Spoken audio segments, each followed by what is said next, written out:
Yung criteria ng eligibility pag BLAM lang ang pag-uusapan, wala pa po talaga. And hindi na kailangan problemahin namin mga hindi umabot sa pa-event ni na Dogs, yung mga dapat may history ng transactions dito sa wallet. Guys, yung event nila today is for the drop game lang yon. Kumbaga yung partnership nila with Dogs.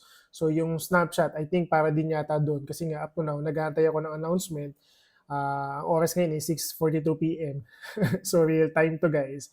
Wala pa sila naging announcement regarding sa snapshot. So meaning to say, possible nga, baka yung snapshot na sinasabi nila is for the drop game alone. Or wala pa yung pinaka-requirements nila when it comes to BLAM, TGE, and listing. So, for the meantime guys, magantay lang muna tayo.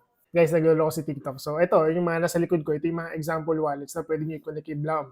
So, yung mga nagtatanong, kung Telegram wallet lang ba yung kailangan i-connect, hindi po. So, any wallets na available na nandyan sa likod ko, pwede nyo po i-connect yan. Then, yung history guys, magagaling doon sa wallet na kinonnect natin. Ha? So, wala pa po magiging transactions with the BLAM wallet.